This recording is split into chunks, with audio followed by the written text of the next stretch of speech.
Before we dive in, I want to say on behalf of the Primary Stages and ESPA family, we thank you for joining us today. Even though we can't be with you in person right now, we are committed, even more so now than ever, to continuing to connect, create, and collaborate with you virtually and continue to build our community during these uncertain and trying times. Today's Lunch and Learn's playwright is Kate Moira Ryan. We are so excited to have Kate. She's a faculty member at ESPA, and this past December, we were so fortunate to feature Kate's 25 questions for a Jewish mother, written with and for Judy Gold, as part of Primary Stages Home for the Holidays Festival. 25 questions for a Jewish mother also ran for a year and a half off Broadway and had a 3-year national tour. The Judy Show, also written with and for Judy, was produced at Theater J, Williamstown, DR2, and the Geffen Playhouse. And we are so excited to have Kate with us. We want you to stay connected with us and up to date on all of our online offerings, our future Lunch and Learns, which will happen every Wednesday and Friday, virtual masterclasses, which will be coming out at least once a week, and some other exciting opportunities to be announced. With that, thank you for joining us for lunch today. Kate, I turn it over to you. Well, hi everybody. I have the Hogwarts background because right after this, I'm teaching tweens from ages 9 to 11. And if you have any kids at home and you are an essential worker, please reach out to Primary Stages or to me at katemoiraryan@gmail.com. And if I have room, I will teach your kid for free. Okay, so we are going to adapt the first book of Harry Potter. So wish me luck. I'm having a lot of fun working with kids. I'm a recently certified theater teacher for the DOE. So I was supposed to be going on school tours right now to figure out, where I could get a job. So obviously that is not happening. So I'm doing, the closest thing I can to teaching kids. So I'm teaching them online, which is a lot of fun. I was really intrigued by everybody's questions. Could we start there and then I'll do a prompt? Is that all right? Totally. Let me just pull those questions up for Because you. I thought maybe with these questions, I could sort of also teach that way. Yeah, great. They're such great questions. So how about this question to start at the beginning of the playwriting process? Great. When writing a play, do you outline first or do you just start writing? And thank you, Rebecca, for your question. Okay, that is an excellent question. And this is the way I teach at Primary Stages and also New York Theater Workshop. Before you can start writing a play in my class, you have to outline a play. Now, if you could screen share right now, Kelly, and hit on Freytag Pyramid, let me show you what I do. This is a very simple thing. A lot of you probably know this. It's the 5 stages of plot. So this is what I tell everybody. It's almost like a Google map that you're going to use. It doesn't mean you are, you must use this or your story is not going to change during the way, but this is really going to help you, get through your play. Your play has to go from A to B to C, right? You have a certain amount of time in which you can tell this story, tops like 2 hours, 7 hours if you're Tony Kushner, or not Tony Kushner. I like a 90-minute format because I think you get the audience in, they don't get an intermission, and you just are on that roller coaster. I want you to think about writing a play as playing tennis, okay? You have to play within the court. You have a certain amount of games and set, and then it's a match, okay? It's not a golf course. If you want to play in a golf course, you have to write a novel. The first thing in a play, which is really simple, is just the exposition. And that should be in the first couple, pages, who these people are. And you can set that through the dialogue and action. The inciting incident is where you sort of blow up the play. It's sort of like, what is the play's question that needs to be answered? And the rising action are all these sort of complications that happen to sort of, create, build you towards a climax. So I want you to also visualize that writing a play is, you get on the roller coaster. Okay, so you get everybody in exposition gets into the little seats there. And then you go up. You know how you go up and it's very slowly in a roller coaster? It's like, and you're at the very top and you're like, oh my gosh, this is going to be the most frightening ride of my life. And then you go straight down, which is your falling action. Your falling action is all the consequences of your climax. And then your resolution is sort of what you're left with. And sometimes, in a Shakespeare tragedy, you're not left with anything but bodies, But that's what I always tell my students to use is the Freytag Pyramid. I find it almost liberating. And what I say is write out your characters, right? So if you want to tell a story, I don't know. Let's see. I wrote a play called Atma. It was about the 4 daughters of the last Tsar putting on the cherry orchard during their final imprisonment in Yekaterinburg. And it was actually done in Yekaterinburg, across from where the Tsar and his family were executed. So I wanted to tell that story, and I did it in such a way is that I based it on the acts of the cherry orchard. So as they're performing the cherry orchard, we sort of have both plots going concurrently. So you write out your characters, and your characters' names in my case would have been Olga, Tatiana, Marie, Anastasia. And then you write out sort of one log line, which I told you, the 4 daughters of the last Tsar of Russia put on the cherry orchard before they're executed. And then I write out just a very short paragraph of what happens in the story. And that is the most important thing. What happens in the story? What your plot is. Because I have a lot of students now who are sort of letting their characters live within the play before they start the inciting incident. The inciting incident, the question you are going to ask, okay, has to come within the first 5 pages of the play. I love my characters too, but we can't live with them endlessly. Okay, so the question is, how do you start a play, or do you map out a play? You map out a play. That's how I map out a play. So everybody, if you just go to, just Google Freytag Pyramid, take that. And so whenever you're off course, which you are invariably going to be off course when writing a play, just go back and say, wait a second, is this a complication? Is this my inciting incident? Where is my climax? Think of it also as a Jenga pyramid. You build Jenga up. And so as you're building it up, you're building it up, you're building it up, right? And then your climax is when you take out the wrong piece, okay? You take out the wrong piece, everything falls down. It's a very simple way. And you can say, well, what if I'm writing in a nonlinear way? Well, I tell my students who are writing in a nonlinear way, make sure that when you pull your play apart, that you can piece it together like a Freytag pyramid.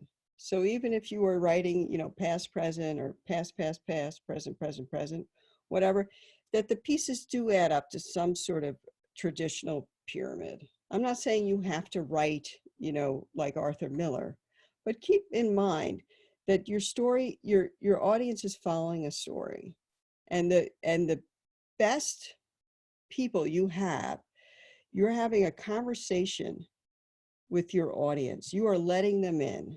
And in order to let them in, they have to understand what's going on, unless it's very experimental, which it's just not my thing. I appreciate it, but it's just not my thing. I'm a little bit of a traditionalist, but I love doing fun things. Is there another question for me?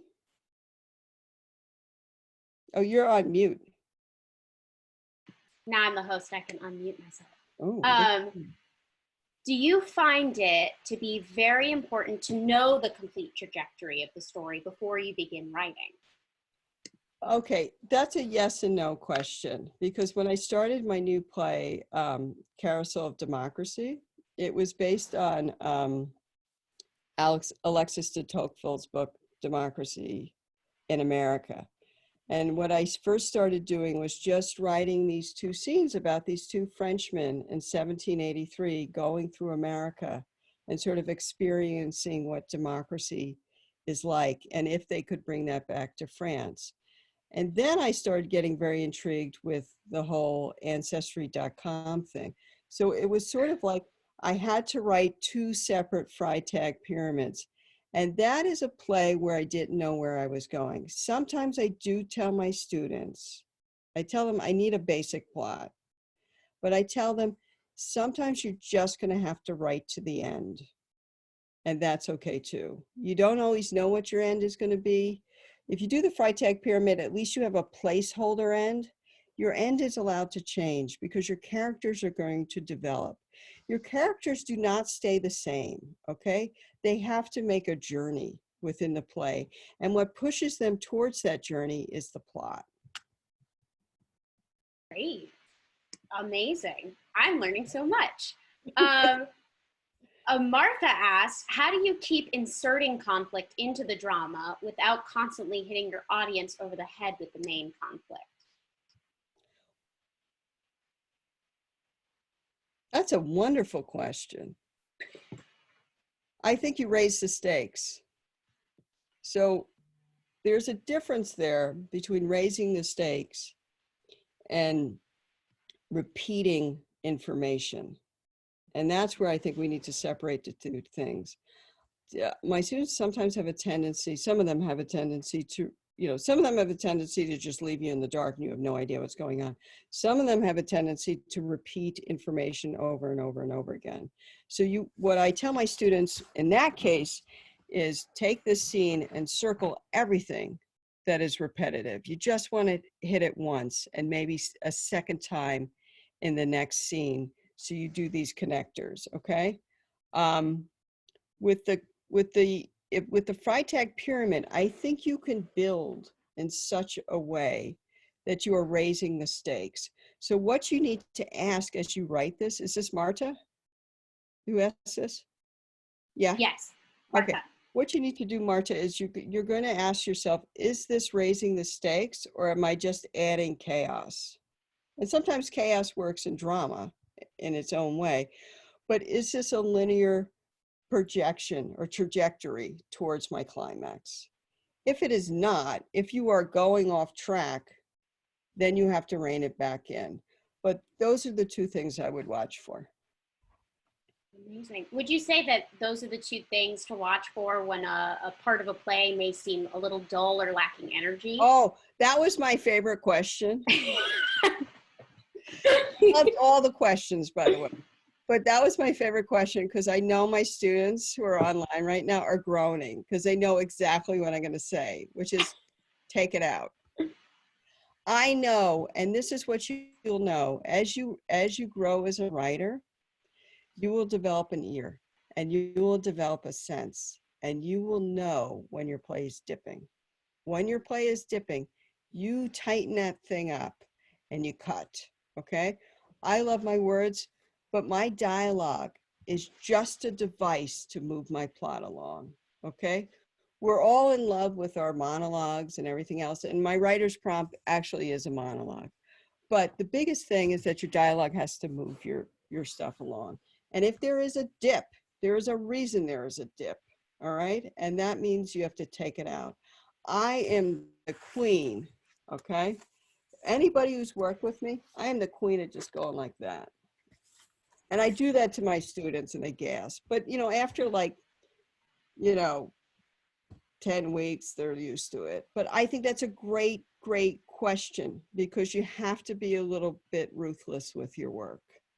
When Judy and I were working on 25 questions, we worked on one joke over and over and over and over until we nailed it. And that's sometimes what you have to do with a script. If it doesn't pertain directly to the climax or the action, if it is repetitive and it's just like you going off on a tangent, that needs to go. You could send that into some 1-minute play festival, which, by the way, I always write for that every year because I have so much fun with it. Or you could just put it in a drawer somewhere mentally, but it needs to go because your play needs to move. It is a car and it needs to get to A to B to C to D, okay? And you need to take the other people who are on that roller coaster ride is your audience. And you have to make it a really engaging show. At the end of the day, I once had a student say to me, my job is to alienate the audience. And I was like, well, good luck with that, Because at the end of the day, look at Shakespeare. His original, you know, we all, you know, whatever, right? He's like God, right?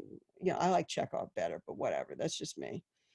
The end of the day, we are entertainers, okay? We're telling a story. We're engaging our audience. So if you feel there's a dip there, your audience, you know the New York audiences, right? You know the matinee audiences. They're asleep. They are asleep. Okay, so try and keep them awake as much as possible so they come to the talk back, which is always a joy. So we've talked about a little bit about what your play is about. We have a question from Bill who asked, when answering the question, who is your play about? Does the answer always have to be a single character? Okay, so Bill, that's a really excellent character because I seem to write multiple.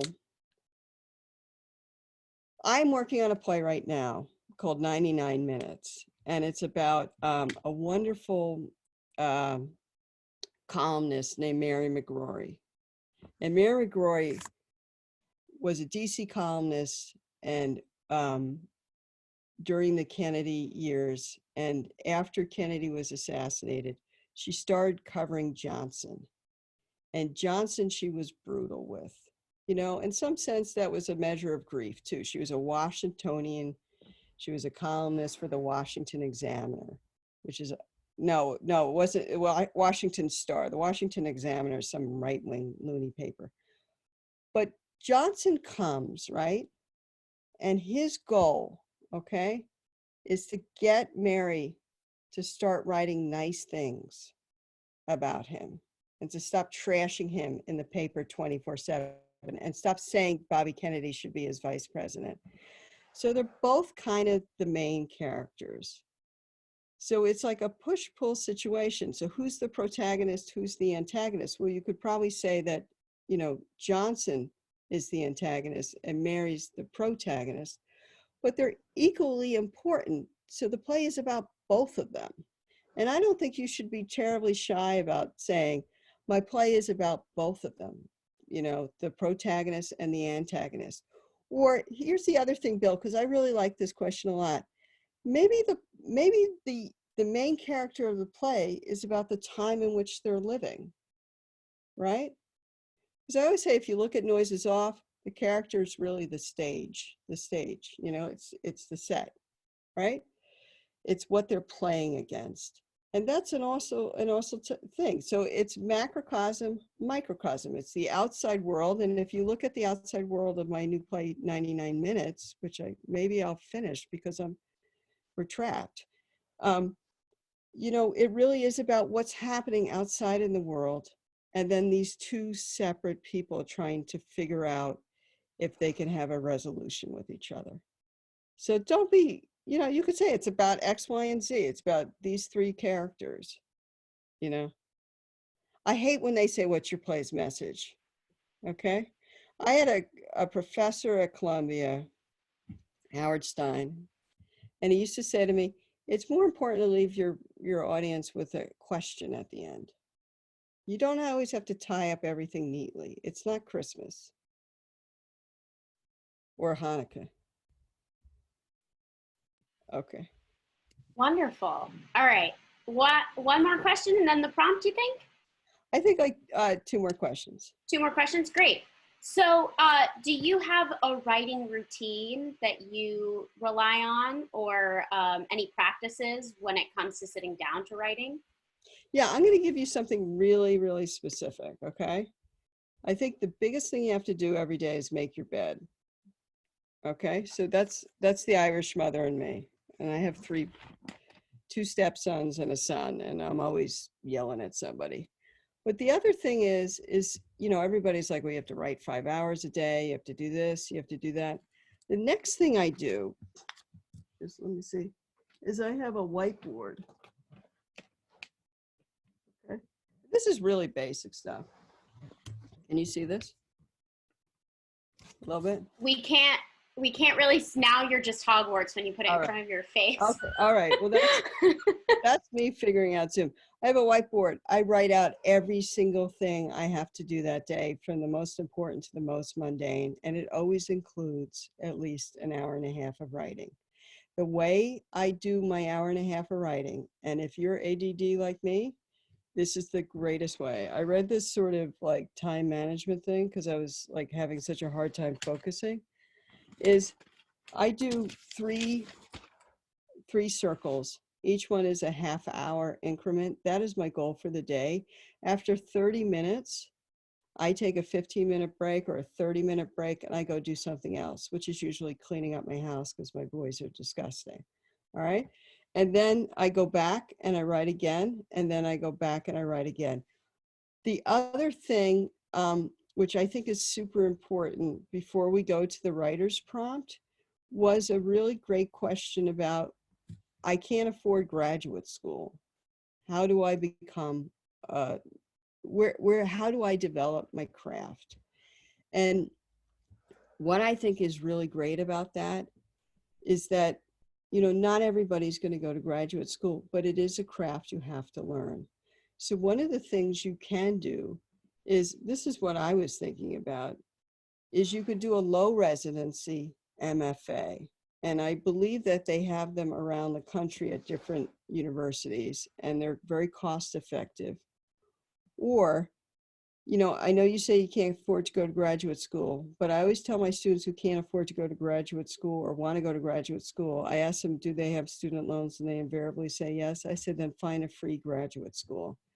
So what's almost like really economical are the CUNY schools.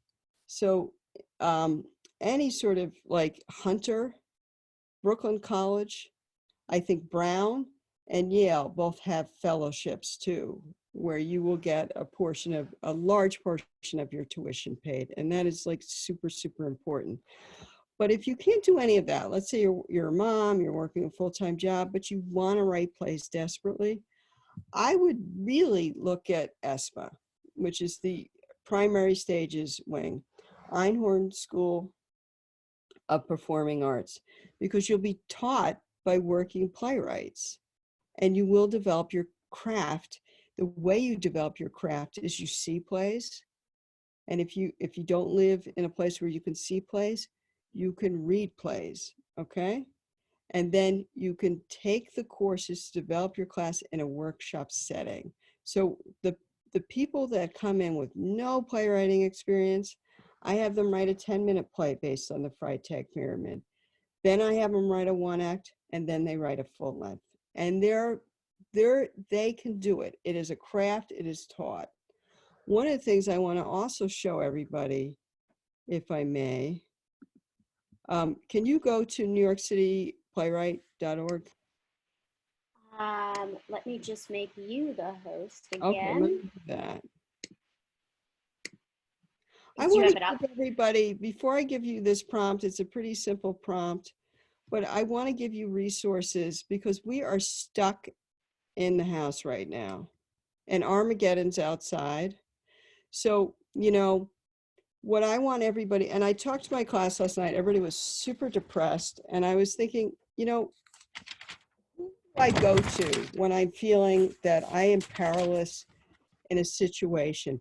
How can I sort of improve my writing and my practice and everything? And how can I get to the point where I am not completely like overwhelmed by what's happening? And we are in an overwhelming situation. And the one person I always go back to is Viktor Frankl's Man's Search for Meaning. He survived the Holocaust, and he has this wonderful sentence that I think that we should just keep on focusing on. And I have a bunch of different websites that I'm going to give you that's going to provide an enormous amount of intellectual and emotional sustenance right now. Okay, he said, when we are no longer able to change the situation, you know, he said, I challenge you to change yourselves. And so that is what we can do right now. I said to my students, watch Cuomo for an hour and then turn off the news. And then here's some wonderful things that I have to share with you, okay? Dear friend Barbara Howard told me that the Royal National Theatre is playing the best of the British theater free of charge online right now. So if all the theaters are dark, there goes my stepson, sorry. If all the theaters are dark, you can watch wonderful theater online right now, okay? That is something I'd like everybody to think about doing. It's free. And you know, yes, I think Tiger King is like the best documentary ever, you know, but it really is barbecue potato chips for the soul. The Royal National Theatre is going to teach you, and because as you watch these plays, write down what the plots are. Write down, take a Freytag Pyramid as you write it and sort of fill in the blanks. What's my exposition here? X, Y, and Z. What's my rising action here? What's my climax here? When does the play blow apart? Okay? What happens at the end of the play? And what's my resolution? What are we left feeling? Okay? And that's what's so exciting. Okay? The other thing I want you to look at is this. It's a New York Public Library. One of the biggest things when I was in my 20s, I was super broke all the time, which you're supposed to be in your 20s, I guess. And I would go to the New York Public Library and check out whatever research materials I need. And a lot of my plays deal with research, okay? So you can actually download books on something called the Libby app, Libby, all right? And you can download those books free of charge, obviously. And they also have Audible books. You get them through Kindle and you just can listen. So I don't know how many plays you can listen to, but you can certainly listen to literature at this time. You can read at this time, okay? It will take you outside of your head. And that is why it's so important. If you have time to write right now, you need to get that Freytag Pyramid out. You need to start sourcing out some plots, get some ideas from the Royal National Theatre, and start working. This will get you into the biggest resource that you have, which is your imagination, and that is what is going to save us. We don't have to focus on the macrocosm. Let's work on the microcosm right now. The other thing I want you to look at is, because this is a great thing, like what, I don't have an agent. How can I submit my plays? None of my students have agents just about, but they all started to submit their plays through New York City Playwrights.org is a wonderful resource, okay? And there's also another website called 7 Perfections. And New York City Playwrights.org will list all the things, and a lot of these are just open submission. And I've had playwrights who've started their careers in their 60s and now are getting readings or getting small productions. And it's all because they put themselves out there.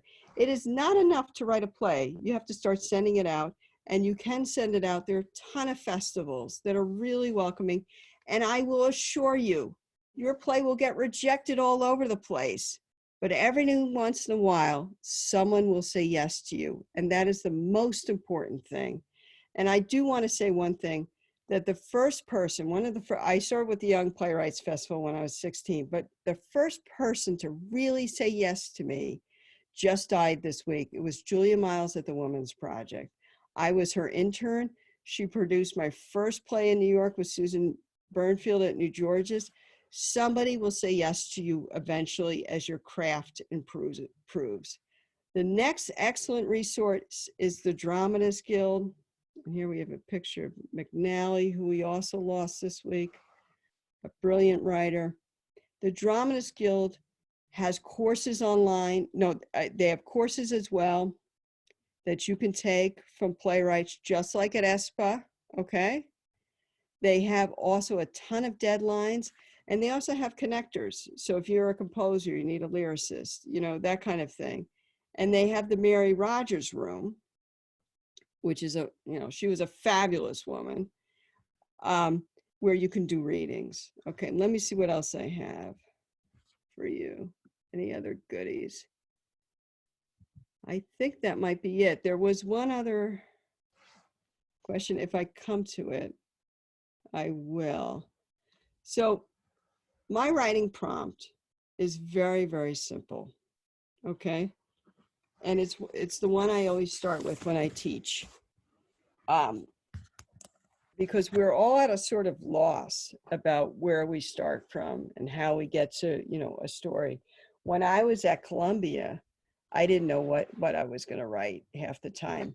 And so what I would do is I would just read the front page of the Post, and every scene each week would be like, another horror story from the front page of the Post. So get outside your life. I know we all think our lives are so interesting. I find everybody else's life interesting. I find historical figures interesting. I find what's going on right now. I had a question today. How can I write about what's going on without being too on the money? Be on the money. This is Cuomo said today, this is a historical period of time. This is like the 1918 flu. Write it. Write a story about a bunch of people who all have to share the same apartment because they keep coming in. It's like, well, it's not Anne Frank, but you know what I'm saying. And I have to say, after 3 boys, in an apartment, I know why Anne Frank's mother was so angry. I just want to say that. I know, I'm gonna get yelled at. Okay, here's another really, really simple writing prompt, okay? I want you to go take pictures and photos. And one of the photographers I use often when I teach this exercise is either Deanne Arbus or her daughter, Amy Arbus, who used to do Life on the Streets for the Village Voice. Amy did. And Diane Arbus, as we know, did very specific photos, okay? And so what's exciting about that is that you take these photos, and I have to go to my cheat notes just for a second, and you look at each person and single out one person and say, what is this? And you're not referring to any of the photographer's notes, okay? You are going to say, what is this person's name? What is this person's job? What is this person thinking? What is this person doing? What is this person feeling? What is going on outside in the larger context of this person's life? Okay? And then you're going to write a monologue. And a monologue is I need to tell. And the monologue is going to say, I need to tell you a story about what's going on right now. So what if we said, what if we all wrote, I need to tell you a story about what's going on right now. And what's going on right now could be also very specific to your own life. You could bring in all your emotions and feelings. What's going on right now is that I don't know of another dish to make with beans, dried beans anymore. Or I hate that woman at Whole Foods who was such a, nightmare. It's like, what is going on very specifically? And how can you sort of put that on the character that you see in that photograph? How can you also give that character an emotional life that not necessarily mirrors your own, but is specific? I always tell my writers, it's in the detail, You can say, I love you so much, or you can say, I love, like one of the things I'm really craving right now is Boston cream pie. I love you more than Boston cream pie. And that is a very specific thing to say, right? So when it's all about details, and I'm not saying you have to say name brands or something, but if you were to describe what it's like to go out, if you're in New York City right now, to try and go shopping right now or trying to buy toilet paper right now, it's a nightmare. But if you tell me what brand of toilet paper is left on the shelf, and if there's the last brand of toilet paper and who's trying to grab it before you grab it, and also, what's going, all these different emotions that you're feeling, you can put into this photograph. Or you could separate everything you're feeling right now and the outside world and create your own world right now. I wonder, I'm going to go teach my 9 to 11-year-olds the same exercise. I'm going to show you some of the photos that I'm going to use for them. They're from Gordon Parks, actually. He was a noted civil rights photographer. And I find that like Diane and Amy Arbus's work, each of his photos tells a story. Same prompt. And one of the photos of Gordon Parks is an African-American boy being shown a white doll and a black doll. And so what I would do with that is I could do it from the guy who's showing the dolls or from the little boy's perspective, you know. And I would start, if I was showing the dolls, I would say, I wonder which one he's going to pick. Is he going to be like all the others that picked the white doll? Will one of these boys pick the black doll? And then you can keep going on. Keep it, see, what's great to start with just a monologue or character monologue, it gets you going, okay? Sometimes we're so overwhelmed by the idea of a full-length play, we don't start. But if we start with one character speaking, then maybe we could find our inroads to a story. And that is the most important thing, is to find our way into a story. And the best way to do it is chunking it. So if you need to chunk it by just writing a character, then you do that. Then find another character, you know? If you're going to look at Amy Arbus photos, you can find one of her great drag queen photographs from the 80s and say, and go right into that conversation in your head, you know? I don't know what the drag queen would say instead of saying, if I go into Ricky's one more time and they don't have the glue-on eyelashes I want, I am going to scream, like a mofo or something like that. Or let's see, I'm just trying to think of all these sort of iconic photographs. There's a fabulous book from the 50s called The Family of Man, and it was an exhibit, MoMA.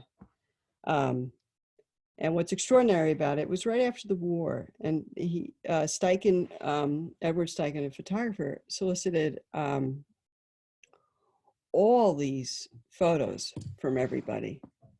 And what he wanted to do was to sort of get a whole sort of sense of like a communal worldwide family of man. And you could take each of these photos and start creating a monologue about them. And then put these monologues together and see if they have anything in common in terms of a story. And what would their story be? What are their concerns? Where are they living? What is happening to them right now? And that's what you need to do. So that's what I'm going to challenge you to do. That is the simplest way to start a piece. If you want to start with an idea, I think it germinates from your characters. So that's where I would start from. These are the photographs I used when I taught other students too. So let's go through them. So here's this little boy who's being shown a black doll and a white doll with white hands. And you could write the story from this little boy's perspective or the adult perspective. You can create two separate characters. And then here, if you look at this one, I've always loved this photograph because she's standing in front of an American flag. What is she thinking? What is she saying? What is her name? You have to name your characters. Some of my students come in with man 1, man 2, man 3, man 4, and I'm like, they have to have an identity. Give her an identity. Where is she living? It looks like her job is somewhat custodial. Her expression is resigned. What has happened that day to make her feel that way? Look at this photo now. What's going on there? He's obviously hiding underneath a manhole. Is this during the Selma? What happened in Selma? What is he hiding from? What is his story? What is his name? Let's see what else we have. And then you have sort of this one, this man looking pensive, this young man looking pensive out of a broken window. What is he seeing? In a lot of ways, he is us right now. We are looking, you know, from a window outside. And can you create a story that way? And a lot of what you're going to create with these stories is what's going on in your macrocosm. So you can take that and you can take one of these photos. Here's a great photo because he also shot for Vogue too. A lot of these photographers like Arbus started off as a, you know, and Avedon, they were all fashion photographers. You know, they started with that. And that's why they built characters so well. What's going on there? You know, and there's Marilyn Monroe. Photographs will get you started. And that's where I think you should start. I think you should start with a monologue. So I hope that's helpful in some ways, because all you need is just to put pen to paper or just start on your computer, set aside time, say, I'm going to do 15 minutes of writing to start with. I'm going to work off a photograph, and I'm just going to write in that character's voice and feel what that character's feeling. But before I do it, I'm going to give them an identity, a name. I had a teacher who used to say to me, you know, all your characters need is you know, they need something to do. They need an occupation or a job or something, you know, and that sort of defines them. What is their verbal tics? Is there a phrase they say often, you know, over and over again? Are they educated? Are they uneducated? Are they angry? Are they happy? What has triggered them to have this expression on that very, very day? And I think that's where you really need to, you know, I'm scrolling down. I think you can see as I scroll down. But these are all very compelling photographs. I wonder if we could pull up Diane Arbus too. Let me see if I can share that. Let's see. Let's do a new share. Here we go. She's very iconic because she didn't shoot pretty. And she shot, you know, some of these were very disturbing photos, but every single person has a story. And I think, you know, one of the questions was, you know, how do I create characters that people like? That is not your job, okay? Iago's not a likable character, but you want to create characters that people are invested in, okay? They're interested in. We're interested in the awful as well. I mean, it's sort of like we can't look away. This is an interesting shot of these drag queens, right? These three, they're performing in the 50s. What do you think their story is there? So that's where you're going to start with, okay? Then I think you should just sort of come up with your plot. What makes this day different from every other day? You know, it's like little Passover thrown in. What makes this night different from every other night? But why are we starting a play at a particular point? What has happened? So that's the next thing you ask yourself. What has happened in this character's life on this very day that is traumatic or climactic, or is going to set in motion a series of events that is just going to blow up the world in its own way?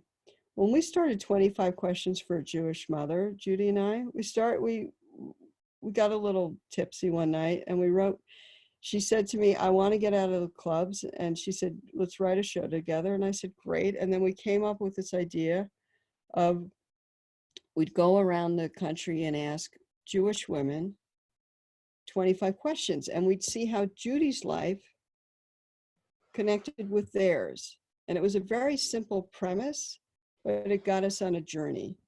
with Atma, I took 4 daughters of the last Tsar and I put them in their last point of imprisonment, okay? And I sort of, you know, the outside world was the plot that was propelling them. You know, Ibsen usually has a small thing that moves things along, a small, you know, it's almost if you look at cogs in the wheel and what throws the cog off the wheel.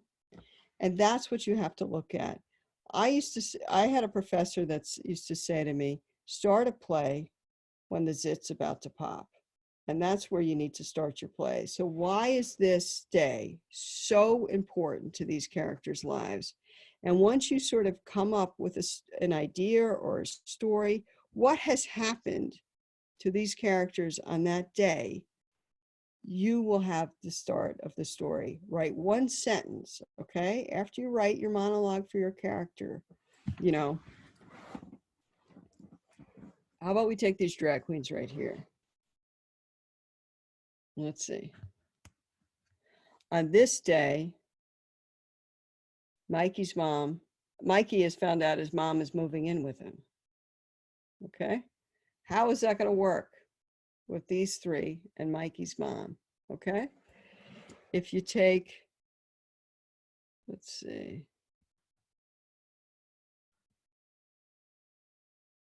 I'm just trying to come up with these people. Well, they're all kind of,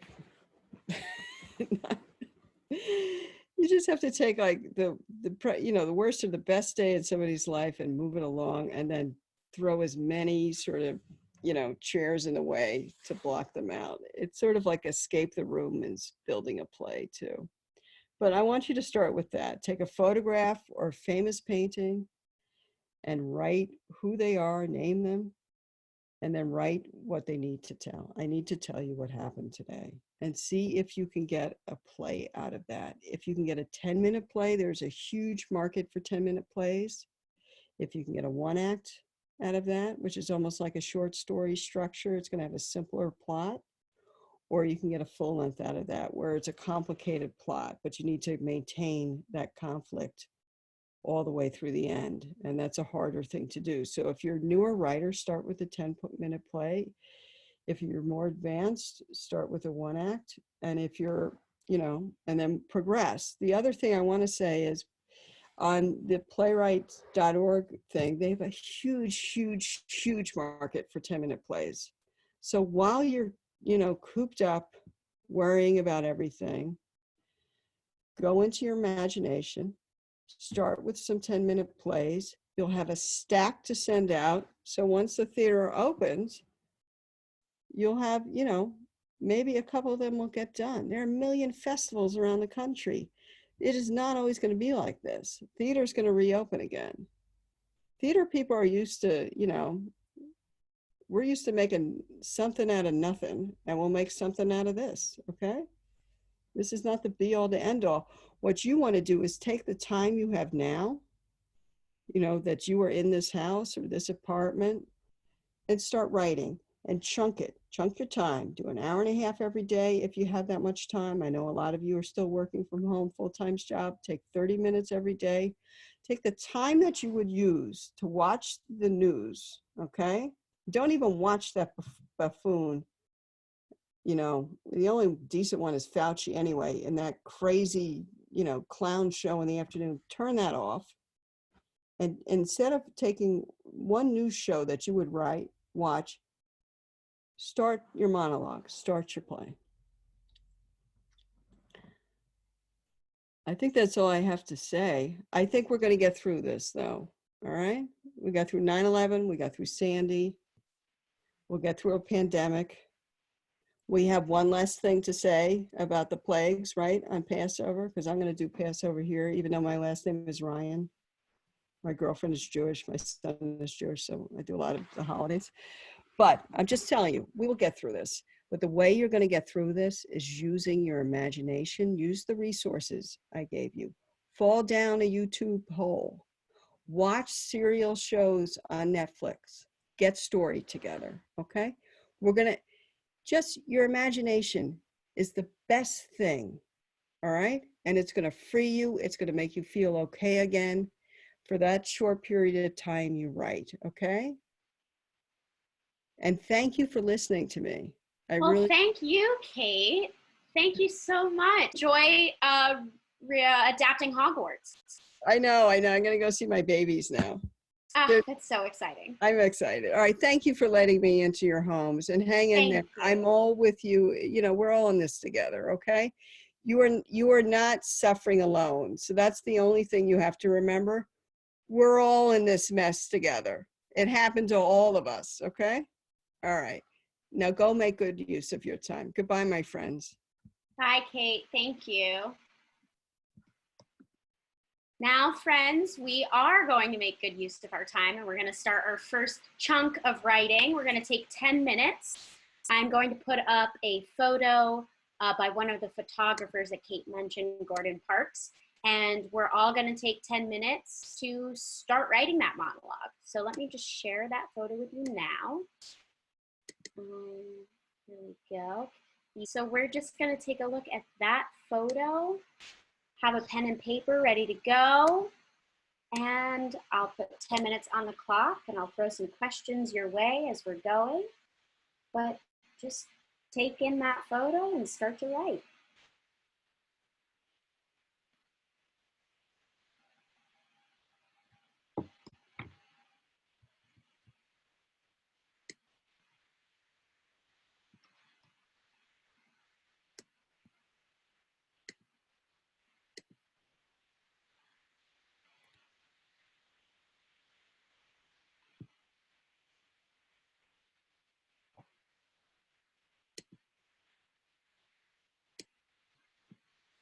So as you're taking this photo in, start to ask yourself, who is this person?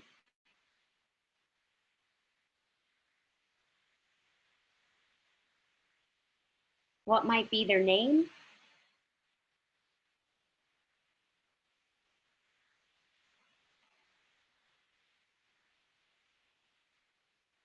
What's the expression on their face?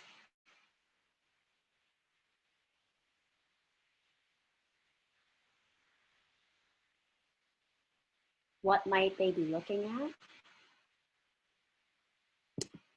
What might they not be looking at?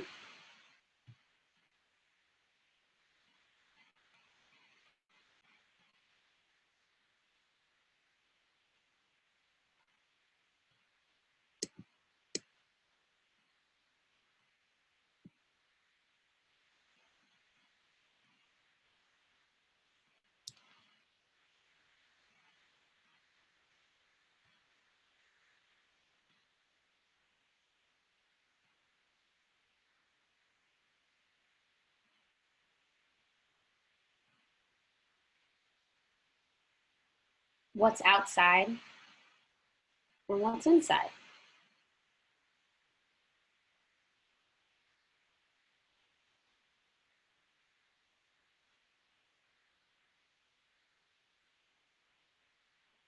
What might their job be?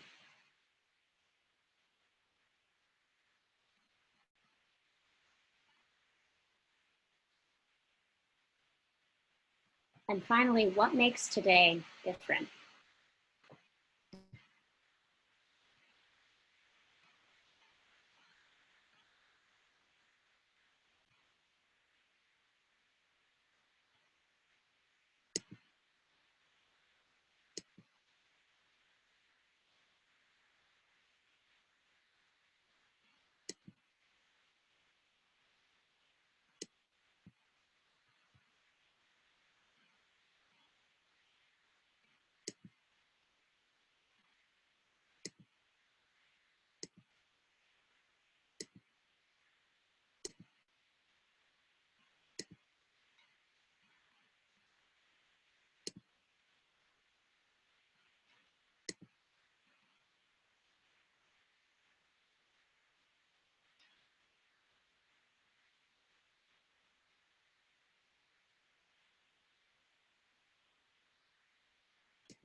Just so you know, you have about 5 minutes left.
There's about 2 minutes left.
All right, that's our 10 minutes.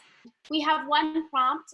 One of our groups came up with a great idea for you to you know, spend another chunk of time today, as Kate suggested, writing. So later this evening or this afternoon or immediately after you get off this call, whenever, find a photo that brings you joy and exuberance or laughter, something that just lights you up inside, and do the exact same exercise for that. Who is this person? What are they doing? What are they looking at? Where are they? What's their job? What's their experience? Write a monologue from that photo's perspective. And then taking that monologue and the monologue you explored writing today, write a scene between those two characters. See how they correspond with one another. So that's kind of a prompt to go into the rest of your day with. Join us on Facebook, Primary Stages, like the page, and also join the group, Primary Plus. We're on Instagram, we're on Twitter. We'd love to hear from you. Thank you all for coming, and have a great lunch if you haven't eaten yet. Bye all, thank you.